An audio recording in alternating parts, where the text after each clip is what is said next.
Si kera ini cuman perut ke atas aja bentuknya kera. Tapi bentuk dari perut ke bawah itu sudah berubah. Sudah berubah menjadi betul-betul di depan mata suaminya ini istrinya ditelan bulat-bulat oleh ular.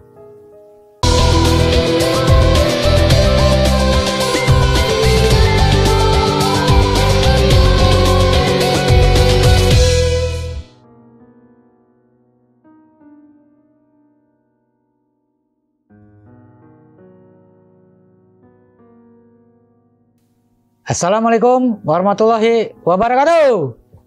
Untuk para penikmat kisah misteri, semoga kisah yang saya angkat dapat memberikan wawasan baru dalam dunia misteri para sahabat. Gale, mana Gale?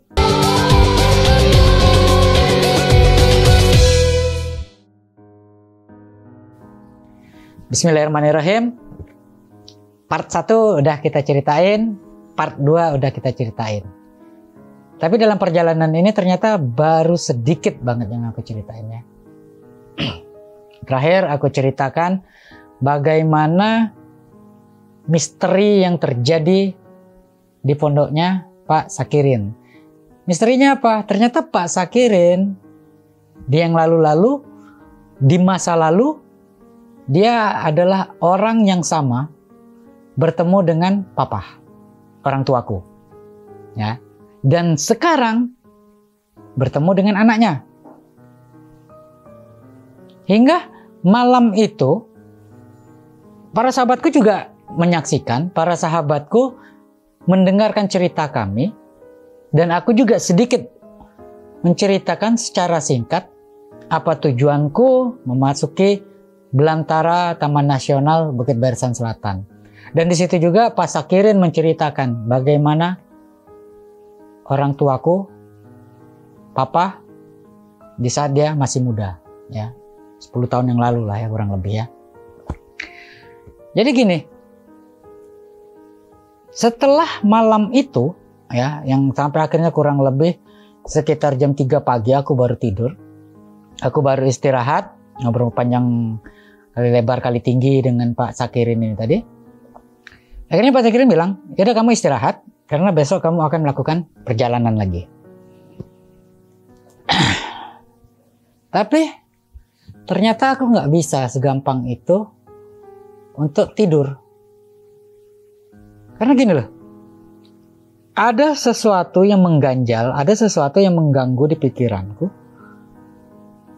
Kenapa papa menyuruh aku atau memberikan titah, memberikan perintah untuk masuk Taman Nasional Bukit Barisan Selatan? Apakah hanya untuk menemui seorang Pak Sakirin? Terlalu simpel kayaknya, terlalu sederhana, ya kan? Tapi aku sendiri juga nggak berani mau bilang ke Pak Sakirin apa sebenarnya yang ingin disampaikan oleh Papa hingga aku bertemu Pak Sakirin. Tapi ya sudahlah. Waktu subuh sudah masuk, ya. Aku bangunkan lagi teman-temanku, sahabat-sahabatku, dan aku bangunkan juga Pak Sakirin. Tapi kayaknya waktu itu kalau nggak salah ingat malah Pak Sakirin duluan ya yang bangunnya. Dulu Pak Sakirin yang bangun, kami lakukan lagi sholat subuh berjamaah. Sampai akhirnya sekitar jam 6 pagi, Pak Sakirin dengan sigap sudah menjamu kami lagi dengan sarapannya. Dan teman-teman juga ikut membantu waktu itu. Ikut membantu karena apa ya, itulah tadi, kita namanya di rumah orang, kita bertamu, ya bukan serta-merta kita menjadi raja, nggak seperti itu juga, ya kan? Karena apa, kalau memang raja, kayaknya terlalu nggak etis gitu loh kita menganggap diri kita raja di rumah orang lain. Karena apa? Banyak etika, banyak attitude yang harus kita jalanin. Ya, walaupun gitu hanya sebuah pondok kecil, tapi ya itulah istananya. Istananya siapa? Istananya yang punya pondok, istananya yang punya rumah, bukan istana kita sebagai tamu, bukan. Ya. Selesai makan, sedikit nasihat dari Pak Sakirin. Pak nasihat waktu itu Pak Sakirin menasihatinya gini, kalau memang kamu tujuanmu ingin mencari tapal batas itu tadi ya, dan kebetulan sampai detik ini aku belum menemukan satu tapal batas pun, ya. Pesan Pak Sakirin, sebenarnya tujuanmu adalah menemukan tapal batasnya atau kamu ingin mencari sesuatu yang lain, katanya kayak gitu kan. Kembali lagi timbul pertanyaan dalam diriku, kenapa aku harus mencari tapal batas, sedangkan yang aku ingin cari adalah apa ya, budaya atau mungkin adat atau mungkin aturan-aturan alam, aturan-aturan Nusantara, di mana ini nanti terletak di 3 perbatasan itu tadi, perbatasan 3 provinsi ya kan. Karena apa, ternyata gini loh, walaupun ini nempel ya, perbatasannya dibatasi oleh sungai, itu ada perbedaan atmosfer ya, perbedaan betul-betul kerasa. Oh ini Bengkulu, oh ini Lampung, oh ini Sumatera Selatan, kan gitu. Sudah sampai akhirnya disarankan untuk apa sama Pak Sakirin itu gini, kamu nggak usah ngikutin aliran air Manula, kata dia gitu kan. Tidak usah kamu ikutin air Manula ya kan, dan kamu jangan sampai tertipu dengan aliran sungainya. Maksudnya gimana Pak Sakirin? Jadi ternyata air Manula itu bukan yang harus kita ikutin, itu bukan apa ya? Yang aslinya ya, sungai Manula, sungai air Manula itu yang aslinya bukan yang sungai yang besar terus, bukan, kata dia. Ternyata nanti akan ada sebuah percabangan, kamu harus mengambil yang kecil. Sungainya yang kecil. Loh kok gitu ya, aku pikir gitu. Karena aku pikir perbatasan provinsi itu ya sungai yang besar itulah. Ternyata air Manulanya nanti mengecil, kata dia gitu kan. Semakin ke hulu itu semakin kecil. Dan yang besarnya itu nanti adalah akan menuju kepada, kalau kita ikutin yang jalur apa sungai yang besar, kata Pak Sakirin, itu nanti kamu akan ketemunya dengan air nasal. Kan gitu. Dan kalau kamu ikutin air nasal berarti kamu nanti akan pulang ke Bengkulu. Kamu tidak akan ketemu dengan Sumatera Selatan, kan gitu. Oh, terima kasih Pak. Inilah informasi ya. Ini informasi kecil yang mungkin kami akan tertipu kalau tidak ada informasi ini. Dan kemudian kata Pak Sakirin juga, kalau kamu mau ikutin apa, menyusuri sungainya, mungkin kamu nggak bakal tembus. Nggak bakal tembus dalam artian 1 bulan pun kamu nggak cukup waktunya untuk mengikuti itu ya, untuk menemukan titik simpulnya itu tadi. Jadi gimana Pak? Waktu itu kan, apa yang harus aku lakukan Pak? Jadi Pak Sakirin waktu itu menyarankan untuk ya kamu seberangin aja sungainya gitu loh. Gak usah kamu ikutin pinggirnya terus. Loh, maksudnya apa seberangin sungai ya karena sungai air Manula itu bentuknya seperti likunya ular gitu loh ya. Huruf-huruf S itu ya kan. Liku ular, dan kalau kamu ngikutin S-nya itu ya bakal makan waktu banyak. Jadi kamu seberangin aja, kata dia. Terima kasih Pak informasinya gitu kan. Ya aku pikir apa yang akan aku jalani ini, aku pikir segampang Pak Sakirin tadi berucap. Ternyata di lapangannya nggak kayak gitu. Aku mulai berjalan, ya kan, ini sudah hari ketiga. Aku mulai berjalan lagi, ya itu mengikuti perkataan Pak Sakirin tadi ya kan. Berjalan, nyebrangin sungai. Jadi sehari itu aku bisa sampai 3 sampai 5 kali. Ya, bukan 4 kali. 3 sampai 5 kali menyeberangi yang namanya sungai. Karena mengikuti informasi dari Pak Sakirin ini tadi. Jadi yang namanya pakaian itu basah di badan, ya kering di badan. Dan satu trik untuk teman-teman, jadi dalam melakukan perjalanan, dalam melakukan open grid ini atau melakukan ekspedisi, kita punya 2 pakaian. Ya, dua jenis pakaian. Yang pertama adalah pakaian perang, kalau aku lebih enak nyebutnya pakaian perang ya kan, atau pakaian tempur. Dan satu lagi adalah pakaian istirahat, di mana pakaian perang ini adalah cuma 1 baju itu ya, dari pertama berangkat sampai kalian selesai ekspedisi ya, pakaian perang ya cuma 1 itu, celananya yaitu, bajunya yaitu. Jadi kalau kalian berpikir setiap hari harus ganti pakaian, entah kerilnya segede apa yang bakal kalian bawa. Kalau kalian berpikir setiap hari kalian harus berganti pakaian, jika perjalanannya 2 hari ya oke, masih enak, cuma bawa 2 pakaian. Tapi kalau perjalanannya sampai 1 bulan, apakah 1 lemari yang bakal kalian bawa? Nggak kayak gitu kan? Atau mungkin ada 5 pakaian yang kalian bawa dan kalian harus mencuci. Tidak seperti itu. Itu sungguh-sungguh tidak efektif. Kenapa aku bilang kayak gitu? Pakaian perang itu tadi ya mau kotor, mau basah, itu dipakai. Ya kan? Dan besok di saat kalian mau jalan lagi ya pakaian itu lagi yang dipakai. Karena apa ya? Nanti kan bakal kotor lagi. Kalau kalian ganti pakaian baru ya kalian cuma hanya menambah pakaian kotor.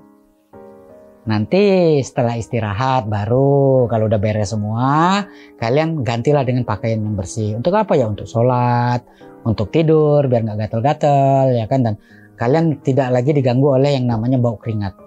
Tapi kalau selama jalan ya keringat itu nggak perlu kalian cium lagi lah. Kalian sendiri yang tahu bau keringat kalian kayak apa. Kalian sendiri yang nanti bakal tahu baunya lumpur, gambut itu seperti apa, kalian yang tahu. Singkat cerita, dalam perjalanan ini kurang lebih aku melakukan perjalanan itu, ya kan. Satu hari berjalan dari jam 8 pagi sampai jam 5 sore. Satu hari berjalan dari jam 8 pagi sampai jam 5 sore. Ada satu titik lucu bagi aku. Ada satu titik lucu. Maksudnya titik lucu itu gini loh. Ini kejadiannya siang. Di saat aku menyeberangi air Manula itu, aku menemukan satu sosok. Tapi ini bukan sosok halus ya. Satu sosok makhluk kasar. Waktu itu kera, yang aku lihat kera. Ya. Itu dia sedang berendam di sungai.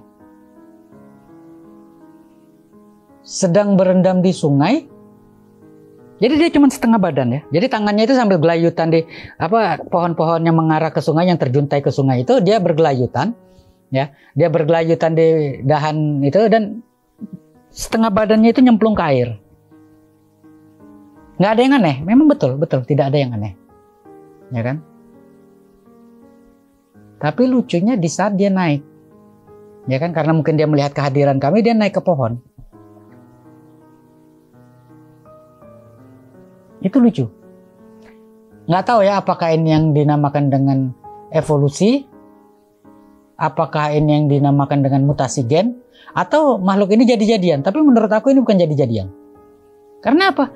Ternyata si kera ini cuman perut ke atas aja bentuknya kera. Tapi bentuk dari perut ke bawah itu sudah berubah. Sudah berubah menjadi seperti ikan. Jadi seperti, ya nggak tahu ya, mungkin teman-teman pernah mendengar kisah Putri Duyung. Cuman kan kalau Putri Duyung kan setengahnya manusia, setengahnya ikan. Dan ini kera itu seperti itu. Setengahnya kera, setengahnya ikan. Aku nggak mau berpikir bahwa dia siluman, aku tidak mau. Aku tidak mau berpikir dia adalah gaib. Tapi ini misteri. Aku cuman ambil kesimpulan, dia beradaptasi dengan lingkungan.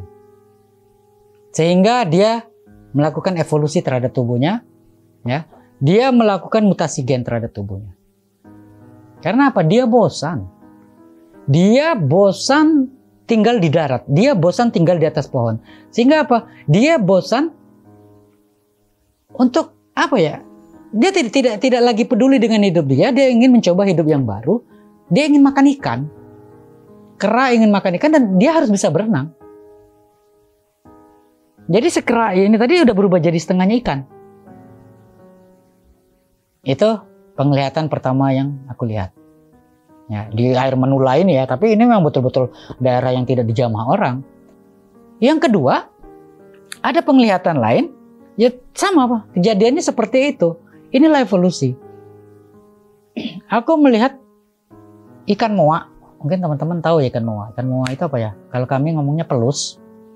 Ikan pelus itu udah besar banget. Ya, ada mungkin 2 paha ini ya. Sebesar badan manusia inilah ya. Sebesar badan manusia ikan moa itu. Jadi kepalanya itu nyender di batu di pinggir sungai itu. Ya kan? Ada batu besar, kepalanya nyender di sana. Dan seperti itu juga kejadiannya. Yang lucunya lagi, si moa ini lagi di mulutnya itu dia lagi makan napu. Napu itu binatang kecil, lebih kecil dari kancil, bentuknya hampir mirip kancil, tapi dia lebih kecil lagi ya, kakinya itu paling hanya sebesar jempol kita inilah, dan kakinya itu biasa digunakan oleh orang-orang setempat itu untuk menjadi alat untuk ngurut, untuk mijit gitu ya. Itu napu, dia lagi makan napu. Si moa ini tadi. Tahu ikan pelus ini tadi, ikan pelus itu jadi yang seperti sidat ada telinganya itu. Yang aku bingung ya, bagaimana cara si ikan pelus ini tadi, moa ini tadi menangkap napu. Bingung. Karena apa? Napu ini larinya kencang dan tidak berenang di air gitu kan. Dan terjadi lagi. Ini lucu lagi. Wallahu alam, apakah ini yang disebut dengan evolusi naga? Aku nggak tahu. Si moa ini ternyata dengan badan dia yang besar itu ya, saking besarnya badan dia tidak bisa lagi bergerak. Ini aku coba ambil positifnya aja ya, dari misterinya si pelus ini. Dia sudah tidak bisa bergerak sampai akhirnya apa? Di badannya itu tumbuh kaki. Ada 4 kaki. Di bagian depan 2, di bagian belakang 2. Dan dia memiliki telinga ya, itu tadi si pelus memang memiliki telinga ya. Jadi sirip yang telinga yang harus biasa digunakan untuk sirip itu menjadi telinga bentuknya. Ya kan? Dan berkumis. Ini bukan lele, ini pelus. Ya aku bilang ini pelus karena apa? Dari wujudnya itu aku sadar betul itu adalah pelus, ya kan? Bukan ular, bukan lele, tapi pelus. Karena apa? Kalau dibilang ular dia tidak bersisik, ya kan? Dibilang lele badannya panjang. Kalau lele itu kan tidak panjang seperti itu kan. Jadi dia hampir menyerupai ular. Tapi ini moa, ya kan? Kan pelus.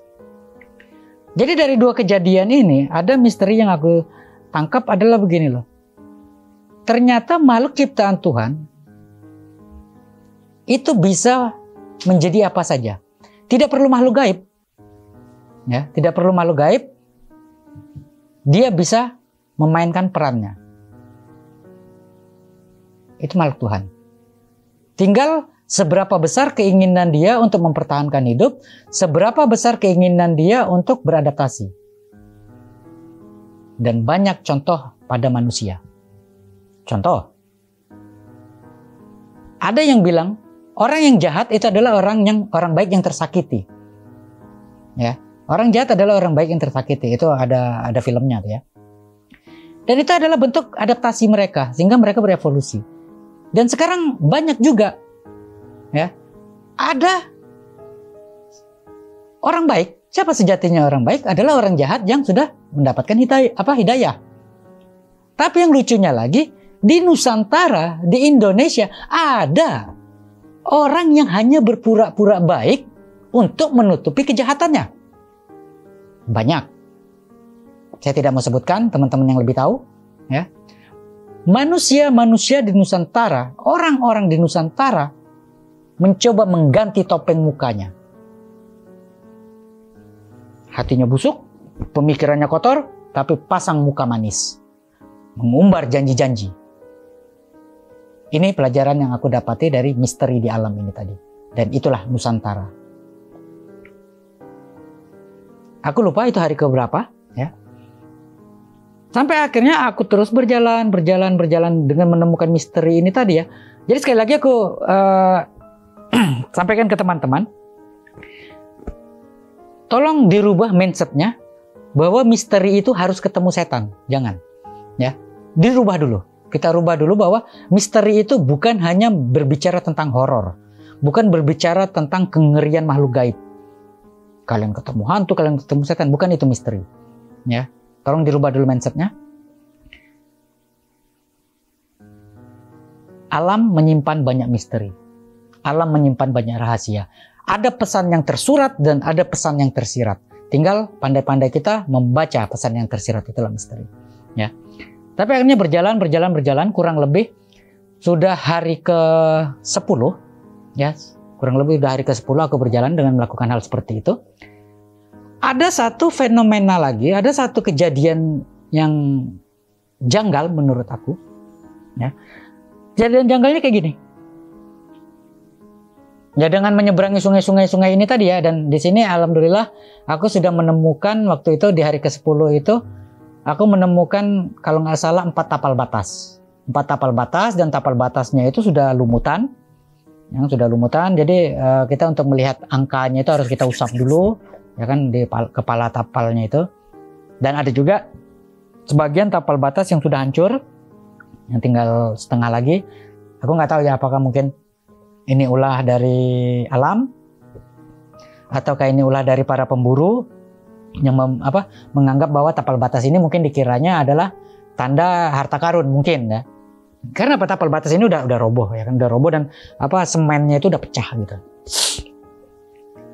Sampai akhirnya kalau nggak salah hari ke-10 ada sesuatu yang lucu, yaitu aku menemukan dusun di sebuah desa. Di sebuah desa di tengah hutan. Jadi aku ketemu dusun waktu itu, nama dusunnya Dusun Dukuh kalau nggak salah aku. Ya, Dusun Dukuh. Dan di Dusun Dukuh itu tidak sampai, aku lupa hitung ada berapa rumah ya, ada berapa pondok gitu ya di dusun itu. Itu tidak sampai 10 rumah. Dan mereka semuanya memiliki pekerjaan atau beraktivitas sebagai petani ladang, ya, berkebun kalau kata kami itu berkebun. Ya, kami senang. Kembali lagi, aku dan teman-temanku sangat senang melihat ada lagi peradaban. Kenapa? Udah dari hari ketiga sampai ke hari 10 itu, kalau nggak salah hari 10 atau 11-12 lupa aku ya. Setidaknya tuh sudah 1 minggu aku tidak menemukan manusia. Ya. Aku tidak menemukan manusia dan akhirnya aku ketemu dusun. Ya, kami orang Lapan ini udah kayak betul-betul orang orang hutan ketemu dusun. Bukan lagi orang kota ketemu dusun atau orang dusun ketemu kota, bukan, tapi orang hutan. Kami udah menganggap diri kami itu orang hutan. Kami udah lupa jati diri kami itu apa sebenarnya. Ya kan, apakah kami masih manusia? Apakah kami masih masih hidup? Bahkan kami lupa kalau kami itu masih hidup tuh, jujur aja kami udah lupa gitu ya. Karena apa yang kami lakukan ya gitu aja rutinitasnya tuh. Berjalan ketemu yang aneh-aneh ya kan, berjalan lagi ketemu yang aneh-aneh ya kan. Tidak ada komunikasi terhadap orang lain, tidak ada interaksi terhadap orang lain selain kami orang Lapan itu. Dan alhamdulillah, sekali lagi terima kasih sahabat-sahabatku, terima kasih kawan-kawanku, dan terima kasih timku. Kami dalam 10 hari itu masih tetap solid. Tidak ada satu benturan emosi di antara kami. Alhamdulillah ya. Di saat ketemu dusun itu, aku melihat ada satu pondok yang lebih besar ya, dan bisa dikatakan paling besar dari pondok-pondok yang lain, dan aku bisa pastikan ini kepala dusun ya. Karena apa? Kita tidak lagi berbicara masalah siapa yang kaya, siapa yang miskin, siapa yang berada, siapa yang tidak berada. Aku cuma bisa bilang yang rumahnya paling besar berarti ini adalah kepala dusun. Waktu itu aku datang ke sana, kami hampiri. Balik lagi, kami adalah tamu, kami yang mengucap salam. Assalamualaikum Pak, gitu kan. Ya, mereka ini gini loh.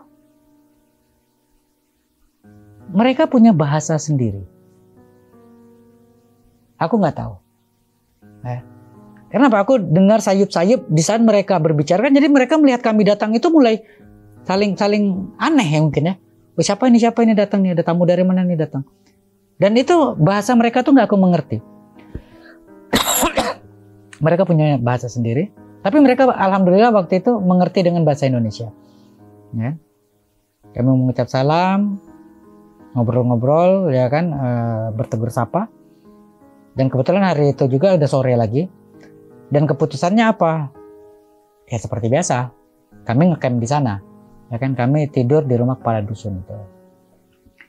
Tidur di rumah kepala dusun, tapi di sini alhamdulillah masih ketemu beras, ya kan? Aku juga nggak tahu. Karena apa, gini loh, kalau aku melihat ketemu beras ada 2 kemungkinan. Yang pertama adalah mereka bercocok tanam sawah, padi. Kemungkinan kedua adalah ternyata mungkin ada jalan yang lebih pintas, ada jalan yang lebih dekat untuk mencapai ke kampung terdekat. Hanya itu pemikiranku, ya kan? Kenapa? Kalau kami sendiri sudah tidak punya bahan lagi gitu loh. Kami sendiri udah kehabisan bahan makanan. Sudah 10 hari itu. Ya kan? Jadi kami makan itu ya seketemunya aja. Dan teman-teman juga selalu aku bekalin dengan yang namanya mata pancing dan benang pancing. Untuk apa? Ya, itu adalah jerat paling gampang. Ya. Ilmu jerat, ya, ilmu jebakan yang paling gampang yaitu adalah memancing. Ya kan, tadi aku sudah cerita ya kan tentang bivak, aku sudah cerita tentang api, ya sekarang tentang jerat. Tentang jeratnya itu yaitu ya, memancing itu hal yang paling gampang. Hanya butuh kesabaran. Ya, hanya butuh kesabaran, dan itu kemungkinan persentase dapatnya lebih besar sebenarnya daripada kalian harus menjerat kijang, daripada kalian harus menembak burung, daripada kalian harus ngejar-ngejar yang namanya babi, ya kan? Memancing itu hal yang paling gampang untuk jerat, ya. Dan itulah yang menjadi sumber makanan kami waktu itu, ya kan? Dan kami juga banyak makan cacing juga di situ, ya. Dan orang ini adalah Pak Karyo. Kepala dusun ini bernama Pak Karyo. Ya. Dan alhamdulillah Pak Karyo sangat ramah sama kami.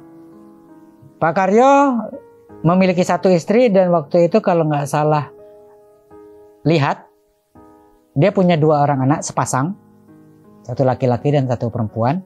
Waktu itu masih anaknya itu masih umuran kira-kira kalau sekarang itu masih SD lah gitu ya. Belum terlalu besar dan tidak terlalu kecil, ya. Tapi di Pak Karyo ini ada sebuah cerita, ya, ya kami berbagi lah gitu, berbagi informasi. Waktu itu Pak Karyo bercerita seperti ini. Karena aku sudah sampaikan ceritaku atau maksud dan tujuanku ke sana untuk berjalan mencari batas provinsi itu tadi. Pak Karyo bilang kayak gini. Untuk besok, perjalanan kamu besok, ya, ada satu jalur yang perlu diwaspadai, ya, perlu diwaspadai oleh kita sebagai pelintas, ya kan? Apa itu Pak Karyo? Nah, ya. Jadi Pak Karyo cerita, ada salah satu warga dusun Duku itu yang meninggal. Nggak usah mikirin hantu dulu ya, Ada salah satu warga yang meninggal, dan Pak Karyo waktu itu bilang meninggalnya karena dimakan ular. Loh, kok dimakan ular Pak Karyo? Gitu kan? Iya, kata Pak Karyo. Dia menceritakan kronologinya. Jadi waktu itu ada 2 orang, ya kan, sepasang suami istri. Itu dia pulang dari ladang, kebetulan kemalaman. Ya, ketemu maghrib di jalur antara dari ladang sampai ke dusun itu, ya kan. Jadi Pak Karyo bilang gini, ada satu jalur di saat malam hari, kalau kalian lihat itu nanti kalian akan melihat banyak batang-batang lurus, ya. Apakah itu batang lurus, apakah itu pohon pinang, bentuknya adalah lurus. Tapi lucunya pohon-pohon lurus itu hanya muncul di malam hari. Dan itu di tengah-tengah jalur, di tengah-tengah jalan setapak itu. Jadi sampai kita tuh nggak bisa lihat ini jalan apa bukan sih? Kok kalau jalan kok dia ketutupan sama pohon? Tapi ternyata lucu nih. Pohon yang kita lihat lurus itu ternyata ular. Ular apa? Itulah kalau mereka bilang waktu itu sanca pohon. Ya. Sanca pohon ini jadi ular itu ekornya melilit di ranting di atas pohon, dan nanti kepalanya itu turun menjuntai ke bawah, dan yang lurus itu adalah badan dari si ular ini tadi, ya kan? Dan itu mereka aktifnya malam hari atau nokturnal, ya, mencari makannya di malam hari. Nah, balik lagi, yang 2 orang ini tadi, suami istri ini tadi, kebetulan lewat jalur itu kemalaman. Jadi si suaminya berjalan duluan dan si istrinya berjalan di belakang waktu itu, ya. Berjalan cek masuk jalur itu. Karena posisinya masih mau maghrib itu, kemalaman itu. Istrinya ini yang jalan di belakang tiba-tiba tuh dicomot sama ular ini dari atas itu. Ya, jadi pohon-pohon ini tadi belum muncul nih, ular-ular ini belum muncul di depan suaminya. Ya kan, di depan suaminya itu yang ular-ular yang terlihat pohon itu belum muncul, tapi tiba-tiba istrinya itu diambil, dicomot. Si istrinya itu. Jadi kepalanya itu langsung. Mungkin teman-teman kalau pernah ngelihat film Anaconda, ya seperti itulah. Kepala itu ditangkap sama ular, ditarik langsung digulung. Digulung, dibawa naik ke atas pohon sama ular ini tadi. Dan suaminya tidak bisa berbuat apa-apa. Betul-betul di depan mata suaminya ini, istrinya ditelan bulat-bulat oleh ular. Jadi kepala itu dipegang sama ular. Ini ceritanya Pak Karyo itu, ya. yang masih aku ingat itu ya. Jadi kepala itu masuk ke dalam rahangnya si ular ini, dan badan si istrinya ini dililit oleh ular ini, dan itu posisinya di atas pohon, ya kan? Dan itu betul-betul ditelan. Ular tubuh manusia yang sudah remuk ini tadi, tulang-tulangnya sudah remuk ini ditelan sama ular itu. Sampai akhirnya apa? Ini bukan masalah cinta nggak cinta sama istri ya. Mungkin waktu itu suaminya hanya berpikir, aku sudah tidak bisa berbuat apa-apa lagi. Yang bisa dia lakukan adalah lari menyelamatkan diri. Terserah teman-teman menganggap apakah suami ini setia atau tidak, atau kenapa sih kok suaminya lari, itu terserah kalian. Jadi suaminya hanya bisa berlari, ya kan? Dia hanya berpikir jangan sampai ada dua korban, biarkan istrinya yang mati, jangan sampai dia mati juga di situ. Dengan apa? Dengan dimakan ular lagi. Awalnya dengan cepat berlari tanpa henti, lari ke dusun. Lari ke dusun dan melaporkan kronologinya ke Pak Karyo. Ya kan? Dan di situ hampir seluruh orang di dusun itu berbondong-bondong datang ke jalur itu tadi. Dan dia betul melihat ada satu ekor ular besar yang perutnya sudah buncit gitu ya. Dan itu dibunuh oleh mereka. Kenapa? Jadi ular itu setelah makan, dia tidak akan bisa melakukan apa-apa lagi. Untuk berlari aja nggak bisa ular itu. Dan itu paling gampang nangkep ular. Ya, jadi ular itu gini loh konsepnya. Ular itu satu kali makan, kalau memang korbannya besar, itu nanti dia beberapa bulan tidak akan makan. Kenapa? Proses pencernaannya itu lumayan lama. Ya, proses pencernaannya lumayan lama, dan di saat dia sedang makan, saat dia kenyang, dia tidak agresif yang pertama, dan kedua dia tidak bisa bergerak secara bebas.